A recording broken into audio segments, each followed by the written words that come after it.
কি বড় আসে না এখনো? সুপ্রিয় দর্শক আসসালামু আলাইকুম, কেমন আছেন সবাই? আশা করি সবাই ভালো আছেন। তো সবাই দেখতে পাচ্ছেন বরকে গেট থেকে নামানোর জন্য আমি রেডি। ও দেই কি আইটেম করেছেন? বেশি আইটেম করিনি, যা সমাজে যা চলে মনে করো যে তাই, বোঝানি বেশি কিছু করিনি। ও বরে চেক করবে না যে মানে বর হচ্ছে বেশি খায় না কম খায় না? ওরা তো দেখবো যে বরের মানে কি পছন্দ করে, ঝাল মিষ্টি তো মানে কোনটা চয়েস করে বর, বুঝছো? কেরে ঠিক ঠিক আই আল্লাহ রক্ত লাল অরিজিনাল ফিটি দেছে রে। আসল কথা হচ্ছে কি, আসল কথা হচ্ছে সব কিছুই কিনছি, ফিতে কেনার বন্ধন ফিতে কেনার মানে মুনি নাই। তুমি বাড়ি জামাই হয়ে যদি ই ওই বড় আছে নাকি? বড় বাড়ির লোকজন দেখতেছি। দেখি ওই মুখে একটু আমরা ঘুরে না আমার ভয় করে কি জানো? ও বড়ের বাড়ির লোকজন আছে না? তো তাহলে এবার বুঝতে পারছেন, এবার তাহলে বুঝতে পারছেন। আয় সুখী সুখী কাম যায় শুকিয়ে নাই তো এত তুই বন্যা বলো বরের জন্য একটা সারপ্রাইজ, দে দে দে বরের জন্য একটা সারপ্রাইজ। বেশি দেখেন দিল কি মা এগুলো ঢুকছে নাকি? কো বর কো বাস বাস ওই যে ঈদ থামাত হয়েছে। মাইকে ওদের বর আসতেছে, আপনাদের একটু হালকা দেখাবো, মানে বর দেখানো নিষেধ, ঠিক আছে? ওই যে দেখো মিজান ভাই দৌড় দেবো, এই যে শালা, বরের শালা, দেখো বরের শালা হইলি যে দৌড়গুলো মিজান ভাই দিচ্ছে খাওয়ার মতো ভাই। তো যাই হোক, সবাই চলে যাচ্ছে, কেন দমকে নিচ্ছেন, একবার তুমি মেরে দাও। বরেক দেখানো নিষেধ তো তাই দেখাতে পারলাম না, কিছু মনে করবেন না। ওই যে দেখেন বরের গাড়ি চলে আসছে। এই কে ওরে লাভ আসলে প্রিয় দর্শক, বর দেখানো নিষেধ তাই বর দেখালাম না। তো আমি একটু ফাঁকেতেন, খালি একটু হালকা দেখালাম, কিছু মনে করবেন না, কারণ বরের বাড়ির লোক বরকে দেখাতে ইচ্ছুক নয়। আমার বাড়ির পেতনি আছে এখানে, ওই যে আলিফ গেল ওইখানে, আবার হচ্ছে বরের সাথে অনেক কথা করতি। এই যে একটু জুম করি, ওই দেখেন মানে কি করে আসলেন? রুমাল গিফট করলো। হ্যাঁ ও রুমাল দিয়ে আসলেন? বরে কি দিয়ে আসলেন? রুমাল উরমাল না রুমাল? এইসব দর্শক আসসালামু আলাইকুম, সবাই কেমন আছেন? আশা করি সবাই ভালো আছেন। তো যে যে ভাইয়ার নাচ দেখবেন শেষে আমার ভিডিওর সাথে থাকেন, আর শেষে আপুর নাচ দেখবেন শেষেও আমার ভিডিওর সাথেই থাকেন। কি কিরা কিরা নাচতে দিন? আমি আর আমার ভাই নাচ করবো। এডি কে এডি দিবেন না? কে এডি দিবে লাগে? চলেন আমার ভাইয়ের সাথে চলেন। আল্লাহ ছবি বোঝো নাই এখানে আচ্ছা তাহলে তাহলে তাহলে নাচে আমি তো দর্শক দেখাই, তোমার মানে আলিপের নাচ দেখ সবার আগ্রহ তাই দেখাই। আমার ভাই আছে। তো প্রিয় দর্শক আপনারা সাথেই থাকেন, আমি মায়া আপু এবং আলিপের মানে আলিপের বোনের নাচ দেখাবো অবশ্যই।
আচ্ছা হনে পাল্লা মিষ্টি দিও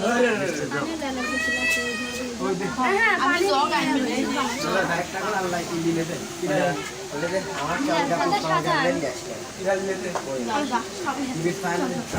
সাবান কিছু কি মনে হয় তোর